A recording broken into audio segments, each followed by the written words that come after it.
A very good afternoon to you and welcome to today's edition of Joy Business Masterclass. Masterclass is powered by Joy Business and is brought to us by Goyle. Goyle, they say good energy, Goyle. Yenara, Yedia. Masterclass is powered by Joy Business. Masterclass comes your way every Wednesday at 1:30 p.m. and runs all the way through to 2:15 p.m. here on your superstation, Joy 99.7. My name, as always, is Yaw Anim Barnafo, and I'm glad to be your host for today's edition of Masterclass. Last week and the weeks before here on the show, we've been here on the show talking to professors from Unimac University, and we've been talking about developing your business or fueling your business growth through strategic communication. We would be amiss if we do not give a special mention to the Vice Chancellor of Unimac in the person of Professor Eric Opoku Mensah, and also the Rector of Unimac in the person of Professor Christiana Hammond. Another shout out going to the Group 8 of the Africa and International Relations class at the Legon Center for International Affairs and Diplomacy, LESIAD. You do have your presentation today and we wish you all the best, and thank you for joining us here on Masterclass and listening always. We continue our conversation today on fueling business growth through strategic communication, and today here on the show we have another wonderful person here from Unimac here with us in the person of Dr. Stephen Tindi. Dr. Stephen Tindi is a lecturer. He's also a digital communication and information literacy specialist at Unimac, and he's here to continue that conversation with us on digitization and how you can use that as part of communication to help your business growth. Dr. Tindi, you're welcome to today's conversation. Thank you. Yeah. I'm excited that you're here on the show because in the last 3 weeks we've had Dr. Do, Dr. Odum, Dr. Tando, and now you're here helping us with communication, of course, from Unimac. And Unimac is sort of the driver for communication today in Ghana, obviously, because it's a merger of GIL, of GIJ, and also of NAFTI and the media arts. And so it's become the sort of powerhouse for communication when it comes to strategic communication as well for our businesses. Today, I'm hoping that this conversation will help our resource persons or our listeners, our entrepreneurs on both ends of the conversation and of the divide, both the high-end corporate blue chip and also both the low-end listeners who are listening to me from the streets of Accra today and of Ghana, of Kumasi, of Tamale, of Cape Coast, of wherever, that they can learn or pick up one thing or the other, because sometimes we underestimate the place of communication in our businesses. Yeah. We assume that communication is only the way we see it. But there's a quote I've been sharing here on the show, and it's from George Bernard Shaw. And here's what he always says. And I agree with him so much because it's so true. He says that the single biggest problem in communication is the illusion that it has taken place. The single biggest problem in communication is the illusion that it has taken place. And, well, I would add to that and say, it's the illusion that it has taken place the way we intended it to be. Because last week we learned here on the show, I think it was from either Dr. Odum or Dr. Do, that whether or not it was from Dr. Odum, that whether or not you are deliberate about it, you're communicating. Yeah. One way or the other. Yes. You know, somebody once said that your actions are speaking so loudly, I can't hear what you are saying. You know, but today we're going to focus the conversation on how we can use communication to grow our businesses. Who are we communicating to? Our vendors, our audience, our customers, our staff, whoever else cares to know, our stakeholders, our regulators. So talk to us about communication. Last week we started something on digitization and digitalization, and I have a few people who reached out to me and say, yeah, we're a bit confused about the difference between the two and how they affect the work that we do. So today I'm hoping that once you start the conversation, you will sort of touch base on that a bit for us, and then we'll take it from there. Okay. Yes. All right. So, well, thank you very much, Yao, for having me and for the opportunity. It's my first time in Joy FM studio, so I'm happy to be here. We're excited to have you. Yes. Excited to have you. So I'll dive straight into it. This discussion is going to be about the opportunities and then the challenges associated with the use of digitalization for fueling business growth. Before you continue, let me just quickly mention that Dr. Tindi has obliged us a couple of slides. And so for those of us who like to take notes, if you're not driving and you're able to, by all means, go to our Facebook page, go to our X page, go to our YouTube page, watch us live. We're streaming live. And you can also have benefit of the slides as well. And you can make some notes for yourself. Doctor, please continue. All right. So to put things in context, previous presentations, especially last week, the presentation was about the advantages of digitalization. So today, although I will do some conceptual clarification, I will focus more on the challenges. Right. That is not to suggest that digitalization is full of challenges. It's a net positive. Indeed. I'm just saying that because some people have biases against Indeed. technology, so they might Indeed. take just the downside. Yeah. So to put things in context, when we talk about digitization, we are referring to the conversion of data or information from physical or analog format to digital format. So to make it practical, when you have a paper that is physical, but once you scan that to a PDF or image format, it becomes digital. Okay, so I like the way you've broken it down. you have PDF, portable digital format. And once it becomes digital, the advantage is that it becomes easy for you to access this. For example, if the scanned paper is now available in the cloud, you can access it from anywhere. You can use it, you can share it with others, and it also saves you space. You know, some offices are cluttered with paper. All you need is to scan them, and then you can host them on the cloud. It's safer that way. These days, we even have powerful phones which can scan text and make them useful, available for distribution on our devices, isn't it? Yeah. I mean, some of our phones, Android and iOS, can easily do that. You Yes. can just scan the text, and you can actually edit it as well and start working with it. Brilliant. Technology So that is digitization. Yes, the that is conversion of analog data or information, yes, hardcore, yes, tangible, touchable, yes, to digital format, formats, which yes. can be used and distributed. Yes, please. Yeah. It helps. Please, if you were like me and you didn't understand it, when they say digitization, this is what it means. Yeah. So we go to the next level now, which is digitalization. Okay, so Yeah. digitization is a 5-syllable word. Digitization. And digitalization is how many syllables? Digitalization. 6-syllable. So that's the difference also. Yes, Okay. yes. So, Okay. I mean, you can also think of it as a gradation. So now we are moved from just converting from analog to digital. When you talk about digitalization, it means that you are integrating digital technology. It could be computers, it could be internet, it could be cloud storage, but you are integrating this into your business processes.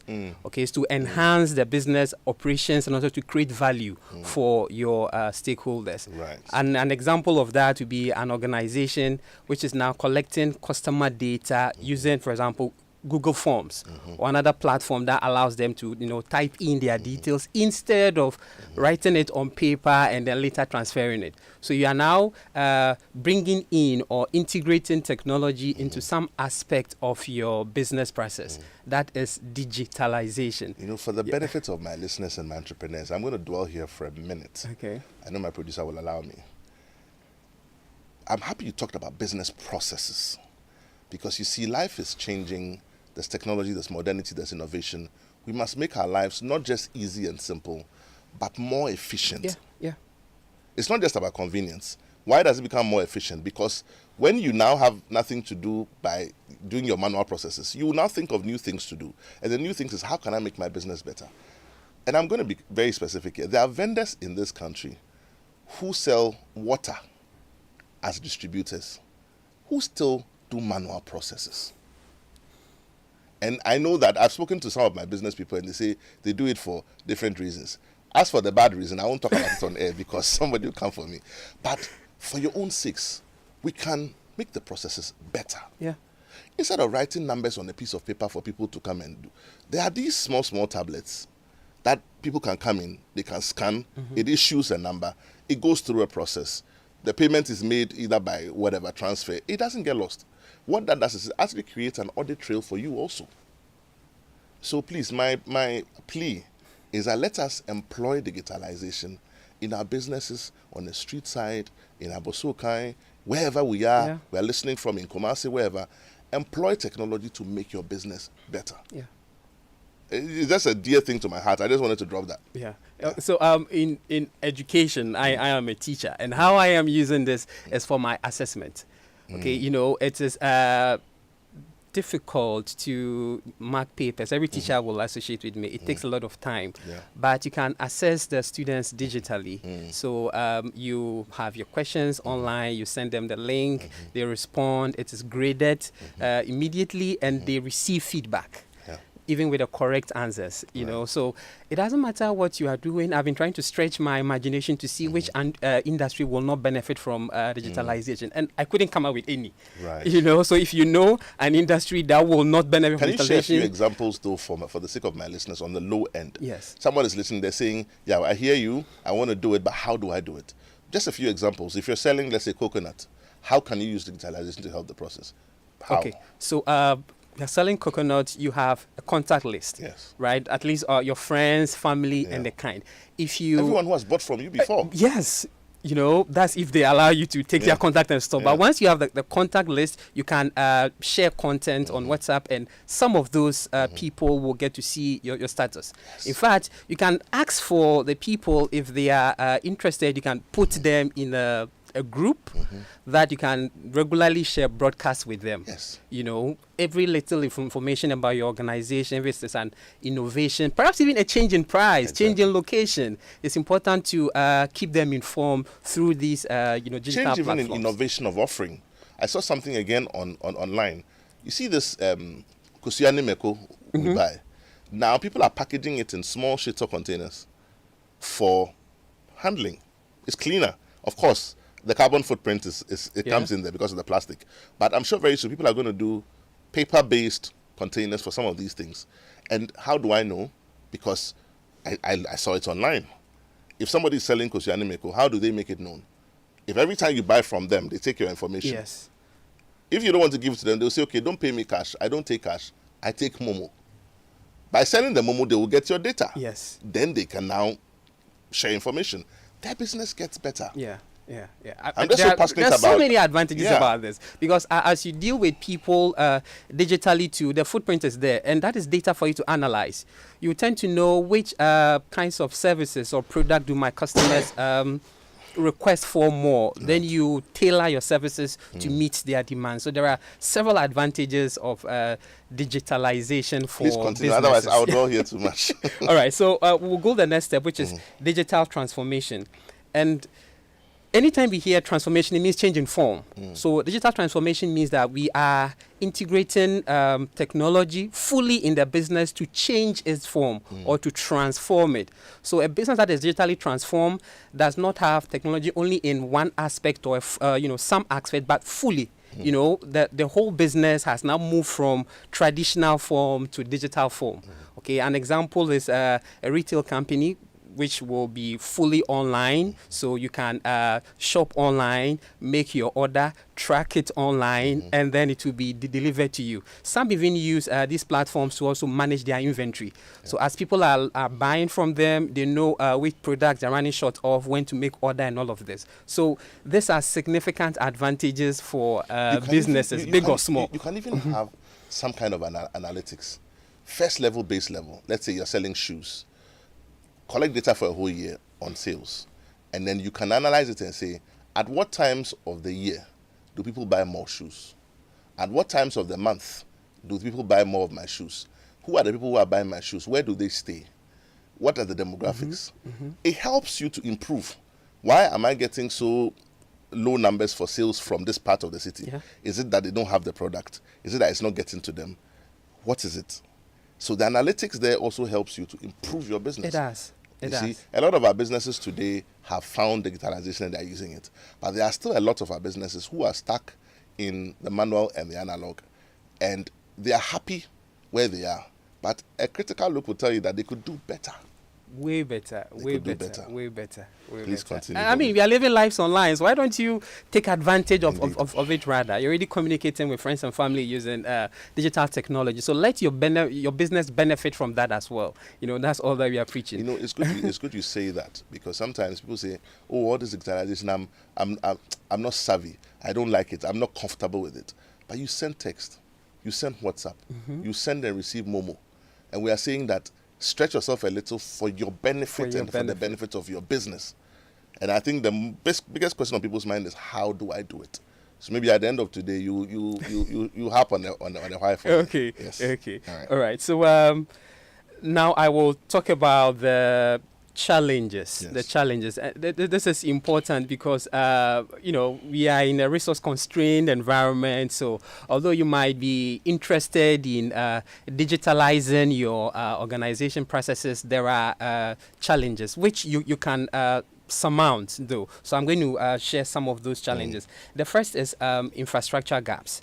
So digitalization requires that we have some basic infrastructure like stable electricity, like internet, supply, like basic digital communication. So, but unfortunately, in our country, these are not available throughout the country. Depending on which digital service provider you subscribe to, you might have 3G or 4G or perhaps no G in some parts of the country. I like that. In some parts of the country. So this infrastructure gap is a challenge for businesses that operate, throughout the country.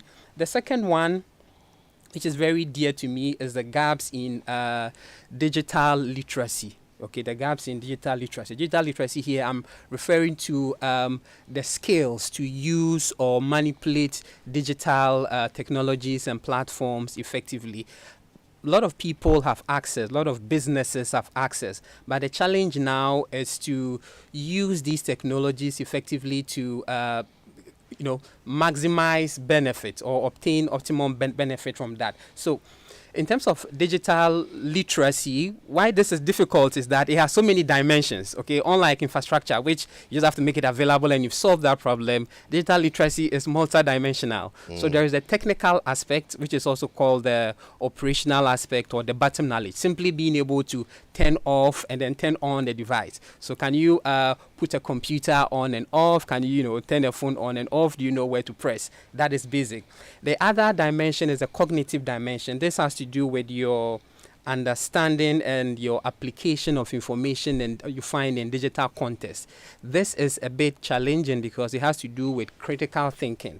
A lot of people are online, but not everybody is able to properly understand and decipher the information they find online. And because of these, some people easily fall prey to misinformation and disinformation, and this can affect your business. For example, your company might have a WhatsApp platform, and then somebody has not done the two-step verification, so the account is compromised. Somebody now has access to your organization's chat platform, and they send messages, and that can disrupt your activities. Let's take about a few seconds, about 30 seconds to a minute, and do this, because we're teaching our listeners who are not savvy yet to leverage digitalization for communication, for strategic communication, communicating to the stakeholders, communicating to the vendors.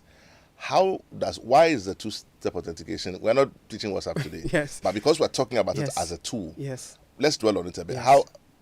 Can you tell us how to do it? Yeah. You need to do that to, Why should we do it? And then can you just talk us through the process, if you will? Okay, Yeah. so you need to do that to protect your digital resource, the platform. And it's important for us to know that technology is evolving.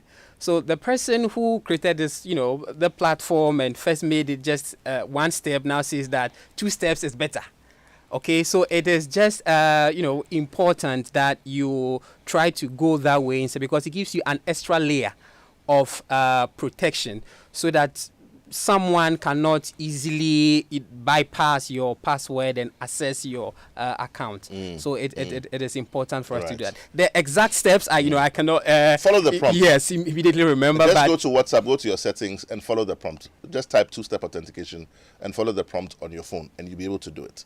And okay, you finished. There's a question I was going to ask you. Do this for all your accounts, right? Make it important to you to protect your digital resources. Just as you live in a gated community, but you still lock your door before you go to bed. It's important for you to protect your digital resources wherever they are, whether it's an email or chat platform. It's important that all these are protected. So let me share something with you. I mean, I can do this. I think we've still got a bit of time. Okay. Because you are talking about security on data systems. And I'll ask you this question later when we're done, but I'm just adding this to that. Why it's important to protect it is because So I'll tell you a story. Once upon a time, a friend of mine was traveling through an international airport, and he flashed his passport, and they said, "How do we know it's you? What is your proof of identity?" He says, "What do you mean? I'm standing here. This is the proof of identity." Now, suffice it to say, the conversation went on, and he had to use other means to prove that he was who he said he was. It is no longer enough to say who you are. Now, the world has so developed, both in the negative and the positive sense, that now somebody needs to corroborate. Somebody or something else needs to corroborate that you are who you say you are. Yeah. The key thing I'm talking about there is identity, and therefore identity theft. Somebody can steal who you are online. I know it doesn't make sense to some people. Let it sink in for a minute. Somebody can steal who you are online. It's happened to me Somebody before. can steal who you are personally and represent themselves as you. The easiest form is when they hack into your email and they start asking your friends for money and sending things. Before your friends know it's not you, it's done. It's the same thing we're talking about. Now, it's not just your identity, but your data, because data is gold, isn't it? Yeah. I mean, I'm sure you talk about that a bit It for is. us. But that is why you need to protect it. Yes. Maybe I'll just leave it here because Yes. I'm sure we can dwell on it for a Yes, while. yes, So yes. if you are listening and you're wondering why do I need to do the two-step authentication? Why do I need to protect? Because your identity can be stolen. Your identity can be stolen, and it can be used to do bad things, and you will get into trouble. And so protect your identity. Technology is a double-edged sword. Yes. It cuts both ways. If you use it right, it benefits. But if you don't, then it also goes the wrong way. It's a risk we all face. Somebody took a picture that I had on social media and added text to it and was using that for promoting a product, and I didn't see this. Was a friend who saw it, reported it to my wife, and it was referred to me. So it's a risk that we all face. That's even for those who try to protect our identities there, so we all will have to take care of these vulnerabilities. Indeed. Okay, so the third dimension of digital literacy is the socio-emotional dimension. This simply means that are you able to work with others online? Okay, so this has to do with using the digital platforms ethically, using them responsibly. And this is quite important because people are putting content online that shouldn't be there at all. People are online and then they are attacking others, doing bad things, trying to impersonate them. Cyberbullying. Yes, all these are bad things. And so you also have to learn the skills to be able to, fight back or find a way of reducing your vulnerabilities to these things. So digital literacy, there are three dimensions. There is the technical aspect, there is the cognitive aspect, and then the social emotional aspect. You need, these skills to be able to perform well in the digital space or take advantage of digitalization. I suppose a different way to say what you're saying is you must understand how it works. Yes, you must understand how it works. It's not a notice board. It's a very active space. It's a different animal. Yes. People are real online. Yes. And they can be mean because you can't see anyone's face. And so people who would otherwise not be able to talk in public are talking loudly online. You just need to know where to do what. And I think it comes down to the channels. I was talking to a friend, Mr. Bill. I think those who know you know you. He said, it's not everything you put on every channel. I remember he had that conversation with me, my good friend Lexus. He said, it's not everything you put on every channel. And so if we're measuring, let's say, how savage people are, there are channels which, I see you are laughing. There are channels where they don't forgive. Yes. Very savage. Yes. But there are channels too where they are very accommodating. So you need to understand the environment and use it properly in your communication to help your business. Yes. There are channels where if you go, you do the wrong thing for your business, it will kill your business instantly. Yeah. It will kill your business instantly. So a good understanding of digitalization and the social media channels that are available also helps. Yes. Yeah. And we are dwelling on this because it's important for businesses. Sometimes we think just making the technology available to our employees means that they'll be able to use them effectively and get us the results. No, there are different dimensions of it. So you have to allow time, constantly train so that they understand these vulnerabilities and know how to take care of them. Other than that, you might think you are digitalizing, but because you are, lacking the literacy aspect, the people are not putting the technology to good use for you to get the results that you opportunities are. Right. So the third challenge I'll look at is the high cost of ICTs. Internet cost is expensive, of course, depending on whom you ask, right? But for organizations that are constantly online, they will agree that internet cost isn't cheap.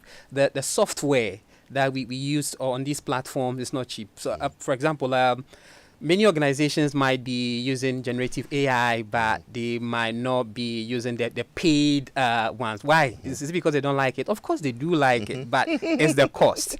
It's the cost. Yeah. And some of these are subscription based. It's not a one-time cost. And they keep changing and bringing different versions. So it is expensive to go the digitalization way. But it has its benefits. Yeah. But let me ask you this, though. Why?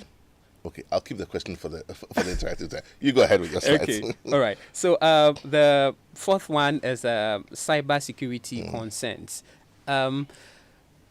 People are taking advantage of others, trying to get into their emails. I think we've spoken about that, trying to get into their chat platforms and the kind internet fraud, okay? From banks to SMEs to, very large corporations, they all face some kind of internet fraud, and that becomes a significant risk for organizations that would like to digitalize. But what we realize in our context is that a lot of these cyber frauds, we'll call them, targeting small organizations and even individuals, are based on social engineering. So it's not as if the platform has a problem or a challenge, but the fraudster, use some tricks or some psychological strategy to convince you into sharing otherwise confidential information, and then they will use that to defraud you. So if you are going the digital way, it's important to be aware of these vulnerabilities so that you will prepare and then lower your risks in that regard. The fifth challenge is low social trust. We are hospitable people, but when it comes to trusting others with our resources, with our money, we tend to hold back. And we've brought that culture online too. Unfortunately, cyber fraud and other risks we face online has worsened the challenge. These days you will hear companies advertise or have an LPM, and then they will add in there that we do not accept payments online. I'm like, come on, because you are defeating the whole thing. Yes, we are trying to promote a digital culture. So when you say I do not accept, I'm like, okay, you see, even our companies say they don't accept online. Or you go to some... It reinforces... it reinforces that phobia for technology. You go to some shops you want to buy and they say, oh, no, we don't accept electronic payment. Or somebody do intentionally say, no, the POS is not available. They want you to pay cash there. And that is because of the low social trust. They think others will try to take advantage of them, or they do not trust that the digital resource. And the other dimension of it is, you can also raise money online using like crowdfunding platforms. But if there is low social trust, people will not believe that money will be used for a good purpose. So I genuinely have interest in your business and I can support you, but I do not trust the platform you are using. I do not trust the process just because it is digital, and these risks make it difficult for us to digitalize. I must commend entrepreneurs in Ghana, though, in my personal experience. And if you've had any experiences, we're going to get interactive in about a minute. When we get interactive, please share those experiences with us. I must say that there seems to be quite a good saturation of mobile payments in Ghana.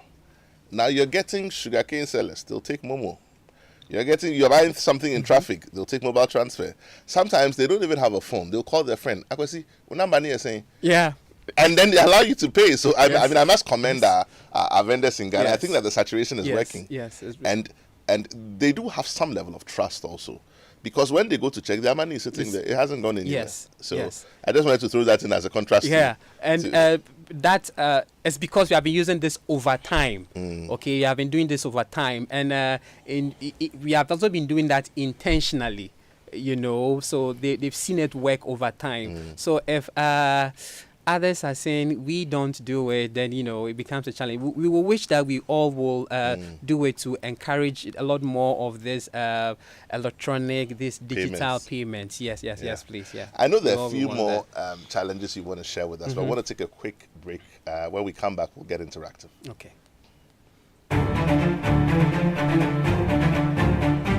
Your favorite on-air business development program, Joy Business Masterclass, is in session, and you can interact with us on Facebook via the Joy 99.7 FM or Joy Business pages. If you tweet, the handle is at Joy 997 FM or at Joy Business GH. Don't forget to hashtag JB Masterclass. You can also call us on 0302 216541 or send your questions and contributions through to the WhatsApp number 0551 111997, and our facilitators will address your concerns.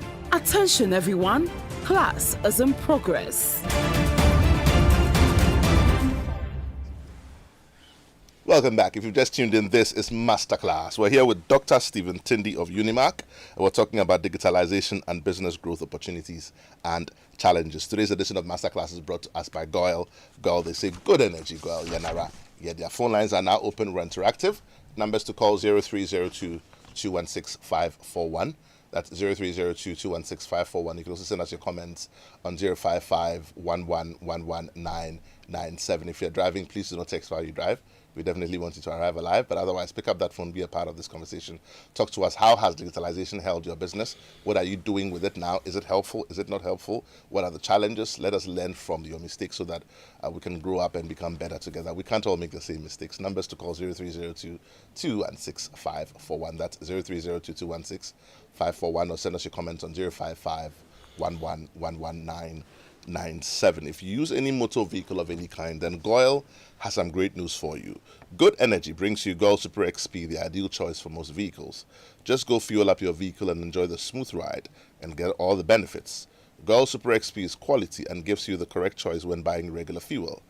Goyle Super XP is fortified with a special additive that gives longevity to your engine and makes your engine perform to the max, using minimal fuel, and is also suitable for most vehicles. Goyle, they say good energy, Goyle. Yanara, yeah, their phone lines are now open. Please pick up the phone, give us a call. We've got a few more slides to go, and then we'll start taking your messages. So Dr. Tindi, let's finish off on the slides. Okay. And while waiting for the phone lines to ring and the messages to also come through. All right. Yeah, so the sixth challenge I'll talk about is misconceptions about technology. So the first misconception is that some people believe that technology will solve the problem. As if it's as simple as 1 + 1 = 2. That is it's a challenge because technology is an enabler. It is only a part of the solution. So if your business, for example, is made up of people who are, not very hardworking, to put it mildly, now integrating technology or making them sign in digitally will not automatically make them hardworking because they have signed in. Okay, there'll have to be other processes to check that. Garbage in, garbage out. Yes, if the business is made up of people who are corrupt, just putting cameras there to be monitoring them online doesn't mean that now everybody will be decent. They'll find other ways of doing the same wrong thing. It's called blind spots. So it is only a part of the solution. And it's important to emphasize this because somebody might digitalize and might still have challenges and they said, oh, no, it didn't work for me. It is because you did not fully integrate it, or you did just an aspect of it. It's important to tackle the challenge holistically. The second misconception is that technology is purely technical. Some people do not like technology because they think, this is too technical. It's for the young ones. It's for the savvy ones. It's not the case, okay? There's a technical but also a social aspect to it. And this goes to businesses who think that just by making the technology available, the people will use it. No. It's important to take care of the social aspects also, right? That means that we'll soon talk about solutions, but that means that if you are integrating technology, it has to take time. It has to take time because you're not dealing with a technical thing, but also a social issue, which takes time. Right. The final challenge we'll look at is resistance to change. Digitalization, digital transformation, these are all technological changes.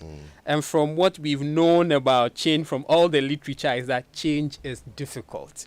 Whether it's in a small or large organization, it is difficult, it is challenging. So if you are integrating or you are improving an aspect of processes using technology, you will have to consider this as a change management process. It will have to be part of your strategy, which you will talk about and design communication around to drive people through the process. If not, they will resist. And from the leadership point of view, sometimes you might not understand why are they resisting, because we're creatures of habit. You see, but a leader might not, who is not focused on a social aspect, might think that this is positive. So why are my people resisting? That means they are bad people. No. It is because the technology is going to change how things are, and naturally they will resist unless they are prepared and given information to feel, comfortable during the process. So these are, the challenges of digital. It's interesting that you mentioned resistance to digital change. It happens quite a lot. I think about 10, 15 years ago when computers were introduced into our offices and into other places, even into some government offices. I think that process is still continuing today. I spoke to a friend of mine who, I'm careful when I'm saying this. He was talking about how business processes for some state institutions had started, and the company was helping them to do this. And you would be surprised at what level they were working on email addresses. But it's a slow process because there is such a resistance to it. There is a perfectly strong mailing system that works. Physical. Why do you want to change? You see, but we're changing it because today no country sits alone. We sit on the stage of the community of countries. The relevance of your country is not only to your people, but it's in the interaction of same with peoples of the world. So you find that your relevance here in Ghana in communication today, at some point in your process, you're interacting with schools in Nigeria, schools in Togo, schools across the globe. That is what gives relevance to you. Corroboration from our peers gives strength to whatever endeavor you're doing. Yeah. The reason why your shoes are best shoes is because somebody wore them and compared them to shoes from some other place. So it's important for us to understand that this whole change management process involves other people. And there will be resistance when people try to. Okay, I think that's about the last slide. No, you have addressing challenges. Yes, so please finish that, and then we'll go to the comments on social media. Yeah. So addressing the challenges associated with digitalization is collective responsibility. So there are some recommendations towards what businesses can do, what schools can do, and then what government can also support with. So for businesses, because this presentation is a masterclass for businesses, primarily it's important to invest in digitalization. I cannot say that enough. It's important for them to invest, but it should also be part of your strategy. Do not bring in, social media or some technology blindly. It should be part of a well thought through strategy. That's only how you can take advantage of this, right? And training must be a big part of that. Okay, for every dollar you spend on acquiring the technology, you should spend about 3 in training the people and then retraining them to be able to use the technology. Then also schools must integrate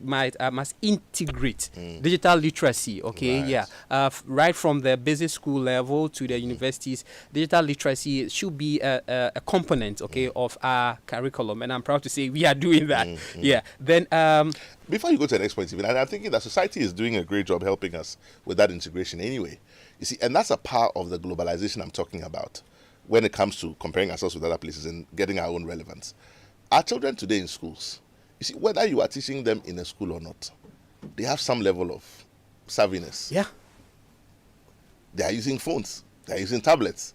They are watching YouTube. It's conditioning a lot of the children, how they speak, how they appreciate things. So whether or not you're doing it properly, and that's why you must be intentional about with it. Yes. So I was just saying that, just adding to the point that we have to be intentional about it, because other than that, the world is conditioning the children anyway. And they're going to grow up, and some of the children are even more savvy than. Oh, yes. More savvy than. Okay, I think you got 2 more points there, so let's finish them. So, the government and relevant stakeholders must also invest in digital infrastructure. Some areas, still do not have electricity. Not to talk about the internet and making it stable. So it's important to make this digital infrastructure available throughout can do the it country. gradually. Yes, gradually, so that businesses, individuals can take advantage of this. Right. And again, government and stakeholders must also, strengthen cyber security regulations, and then enforcement. Existing regulations should be enforced to make people feel secure to, use these platforms to transact businesses, to also promote their businesses. I'm sure we can keep talking about this forever, but I've got a couple of comments on social media. This one is from Francis in Accra. It says, "Hi, Joy. This is very insightful. In some parts of Ghana, it is difficult to leverage on technology and IT platforms due to the reach of the internet services. How can a business work this out?" Very fair question. Do you care to comment? Yeah, so this is where the infrastructure infrastructure service challenges. providers Right. come in, Right.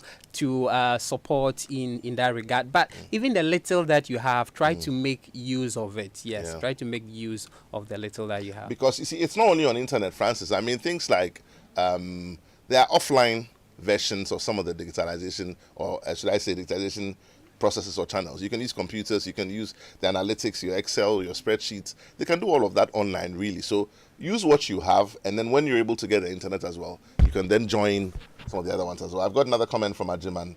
I believe this is Ajiman Joseph. He says, "Good afternoon, Masterclass. Another great discussion. In terms of internet connectivity, this internet thing, internet connectivity, how do we manage the challenges with that?" I think that's what he's trying to say. It's from Ajingo, the man, Ajiman Joseph. There's not much you can do. I think that the government is making great strides at getting the providers to increase coverage across the country. I can speak for Ghana.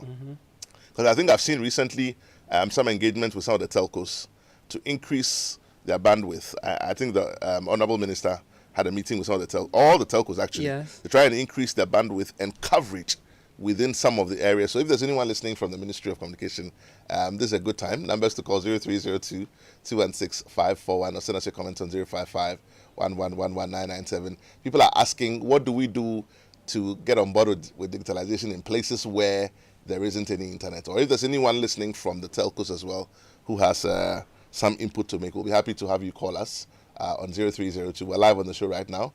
0302 216 541, and then we can all be better for it. But while we're waiting for those phone lines to ring, I've got a few comments here myself. There's a school of thought that says that, and this, I just want your thoughts on it, really. This may be for the upper end as well. This whole thing about digitalization, getting everyone to go on board systems, is somewhat leading us to a place where we create such dependency that there'll be no alternatives for that dependency. A good example is how we're now all used to internet. During the shutdown, I think the internet went down for a while. It's like our lives stopped. Yes. So what are your thoughts on the seeming creation of a dependency where at some point, if they flip the switch, you can't buy, you can't sell, you can't pay, you can't move, you can't do anything because we're all sitting on some system that's controlled by a switch? That's the other end of the conversation. I'm bringing this in for balance. Yes. But just share your thoughts. Yeah, and I can prefer a smile. I can identify with that because some people also argue that we are digitalizing not out of choice. It has become the thing to do, so you can't stay out. Okay, but the good news is that when we have a digital problem, we can have a digital solution. Right. Okay. So when the switch went off, as you put it, you realize that the same technology companies mobilized and found alternatives for us. And as this has happened, they'll prepare for it. They'll be, better able to do this in the future. In businesses that have, fully integrated technology, some even have reserve capacity. They have their data and platforms and others, saved elsewhere, so that if it happens that this online business or website is down, there's an alternative that they can quickly switch to. So digitalization might have its downside, but in that it also has solutions for us to so I guess the comfort that we're getting is that, granted that there are challenges and some very dire in their nature, efforts are also being made to make sure that we minimize the occurrence of these challenges Yes. to a point where it will be lights out completely, because we're all on there. And I'll share an example with you. I went to a meeting once, and I think I told Dr. Odum last week, and I was challenging online tracking, because the data was sitting on some cloud, and I was asking them, where is the cloud? And it's not in my country. And they're tracking. It was not transparent for it's you. tracking my bullion vans, and I'm saying, even if ADV or some other place had 200 vans, I don't care. My 30 vans, I don't want you to know where my vans are. And so I disrupted the meeting, and this was at a hotel, big hall. So I'm asking follow-on questions, and the whole room is murmuring. So this big man in a suit, obviously a big man because he realized that Charlie, he has to step in. He picks the microphone and he says, "What's your name, young man?" I said, "My name is Yaw Anim Barnafo." He says, "What is your concern?" I said, "My concern is I don't want you to know where my vans are, because the data does not sit in my country. The cloud is not in my country." He says, "Do you have an email address?" I said, "Yes, sir." He says, "You are already on the cloud." Case closed. Case closed. I sat down. And I'm saying that to battle the point you're saying, that digitalization is not even a choice. You see, we're talking to you like this about it, but it's not even a choice. You see how you like to make videos and put on social media? That's your whole life there. The internet never forgets. You talk to me about the internet of things. I have another comment. This one, it says, "Can you organize education on a spreadsheet?" Can you organize education on a spreadsheet? Teach people how to use spreadsheets and Excel. Right. And teach people how to use spreadsheets and Excel. I suppose so. Maybe you want to comment on that? Yes, please. It's necessary. So, example, for those who might not have stable internet, you can take the data and analyze that using Excel, and which sits on your computer without interacting with any cloud I or suppose internet. I see another part of the question in the fact that there is a need for it to be done. So where can we point them to? I'm sure there are schools which do this online training. Oh yeah, there are videos on YouTube and other places. So yes, please. Yes. You can go online and find educational Yes. videos on how to use spreadsheets if you need to. And if you are someone who uses these Gen AI platforms, you can ask it questions and it will teach you what you want to know about Excel, because not everything about Excel might be immediately beneficial for your business. So exactly what do you want to know? Interact with it and it can teach you how to do that. I think the most popular one in Ghana is ChatGPT. I didn't want to mention names, but yeah. Is the digitalization not an additional cost and time consuming? You want to comment? You didn't add your name to that, but it's a very good question. Yeah, for costs, I agree, but not time consuming. Okay, cost, but it over time it will pay for itself. For example, if you have now integrated digitalization in such a way that your customers can make requests online and that order is filled online, that will save you the time of taking the order, paper and pen, and then sometimes even making mistakes because you did not hear what the customer was saying. So yes, over time it will pay for itself. It makes the business more efficient. Yeah. My answer to that question would even be no. And I'll tell you why it's no. You see, cost is not the cost you incur in the moment. Okay. It's the cost it's an opportunity. How do I even say? It's a business you lose because you didn't put the systems in place. So you're going to spend time writing. Yes. You could have served 3 customers. You're going to lose the money for those 3 customers. That is cost. That's what you should be looking at. It's not the money you are getting. Yeah. You can get 3 CD, you are getting 1 CD. That's not your cost. Your cost is the 3 CD that you lost.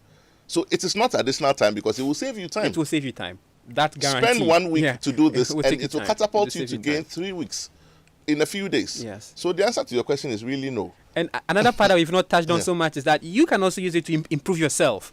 Exactly. You may not have the time to go to the classroom to learn new skills, but you can, enroll in online programs and acquire new skills. And that will benefit your business significantly. I've got just 30 seconds more. Can you talk to me about the Internet of Things and the internet never forgetting and how we should be responsible? I know you can't, just in 30 seconds. The internet never forgets will simply mean that, we all have digital footprints. Everything you put on there, even when you delete, someone might have shared it.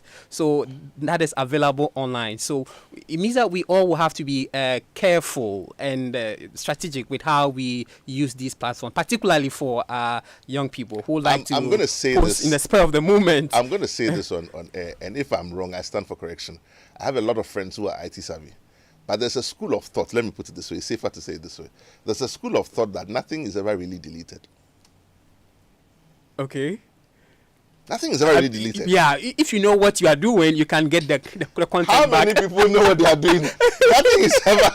So be careful. Yeah, be careful. Be careful. Nothing is ever really deleted. Yes. It's been an exciting conversation.